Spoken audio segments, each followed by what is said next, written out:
Vamos fazer um estudo sobre movimento retilíneo uniformemente variado e alguns dos seus aspectos. Aqui representado por esta seta amarelo, nós temos a direção, por exemplo, do eixo do X. Portanto, é sobre esta direção que o movimento vai acontecer. É segundo esta direção que o movimento vai acontecer. Aqui representado a vermelho, temos a origem do referencial, portanto, x igual a zero.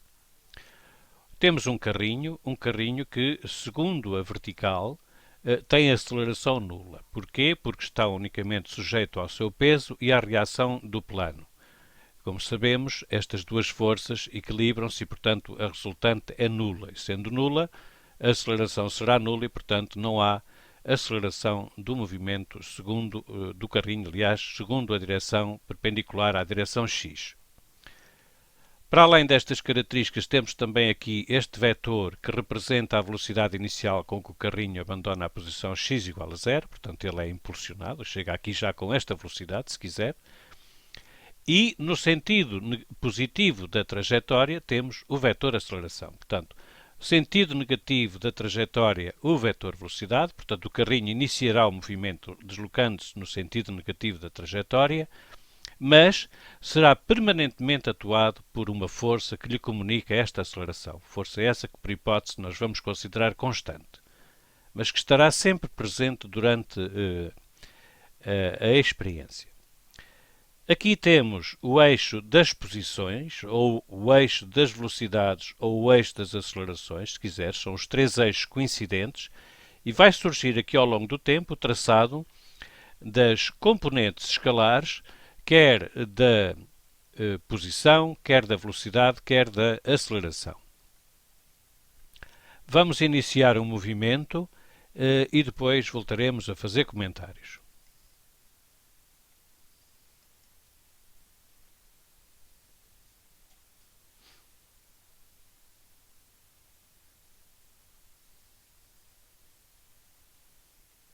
Ora bom, o que é que aconteceu?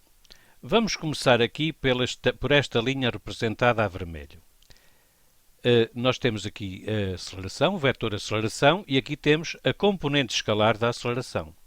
Repare-se que a componente escalar da aceleração, segundo esta direção, é positiva e, por isso, o seu traçado aqui. E é constante. Porquê? Porque nós dissemos que a força que iria atuar no carrinho no sentido positivo da trajetória era constante. Portanto, não há dúvidas, penso que, em relação ao traçado aqui da componente escalar da aceleração.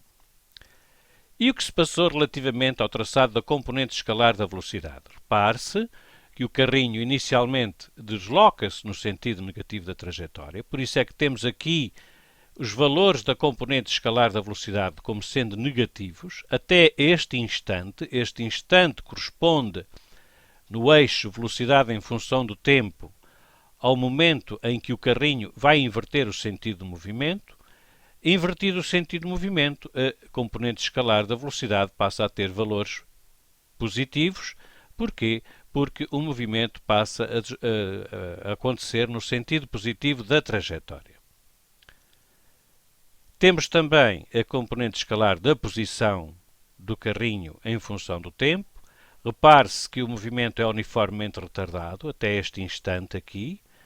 E repara a coincidência, velocidade zero significa afastamento máximo em relação à posição inicial, no sentido negativo. Portanto, a componente escalar é negativa, a componente escalar da posição, mas a partir do momento em que inverte o sentido do movimento, o movimento passa a ser uniformemente acelerado, só que no sentido positivo da trajetória. Repare-se que mesmo assim a componente escalar da posição continua a ser negativa e só passará a ser positiva a partir do momento em que o carrinho se deslocar para a direita da origem do referencial, coisa que não fez por limitações da animação. Vamos ver novamente a animação.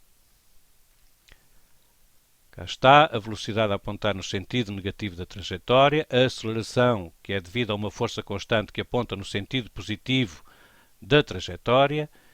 Vamos dar início e vai, lá está, e aqui os gráficos a desenrolarem-se conforme foi discutido há pouco.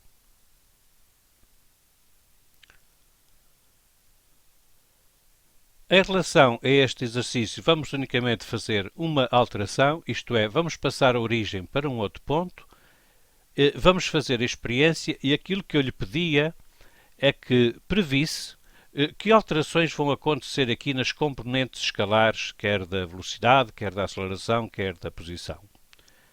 Repare que agora o movimento inicia-se não na origem do referencial, mas à direita, ou seja, a componente escalar da posição inicial é positiva.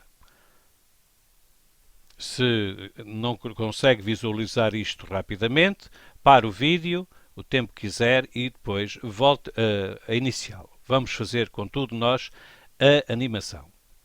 Aí vai. Vamos parar aqui quando inverte o sentido do movimento e vamos fazer a análise. Ora, em relação à componente escalar da aceleração, não houve alterações, pois a força manteve-se constante, nós não dissemos que íamos alterar a força, nós dissemos que íamos alterar unicamente a posição. Portanto, se vamos alterar unicamente a posição, é de prever que as consequências se vão traduzir unicamente na componente escalar da posição, aqui na representação gráfica. Isto porque a componente escalar da velocidade continua a ser traçada da mesma maneira que foi no exercício anterior. Temos aqui valores negativos, portanto, componente escalar negativa, até este instante, para a componente escalar é aqui que se lê. Vamos aqui, vemos um ponto, um instante, vemos ali e vamos ver o valor da componente escalar.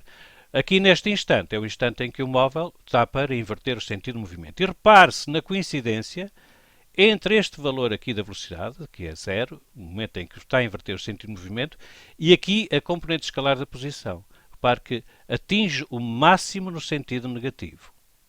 Vamos prosseguir com a animação. Lá está. E em tudo, este traçado dos gráficos é semelhante ao anterior.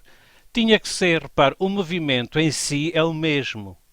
A única maneira que mudou foi a maneira como descrevemos a posição. Porquê? Porque alteramos a posição do referencial, da origem do referencial. Não fazia sentido que houvesse alguma alteração na velocidade ou na aceleração por causa de termos mudado a origem do referencial. Quero deixar-lhe aqui um desafio. Preveja quais serão as alterações que teremos que ter nesta representação gráfica se partíssemos do princípio que o movimento se iniciava aqui, por exemplo, neste ponto, deslocava-se o móvel no sentido positivo da trajetória, por exemplo, neste ponto invertia o sentido do movimento e regressava à posição inicial. Portanto, pense nisso, pense que alterações iriam acontecer aqui nestes gráficos.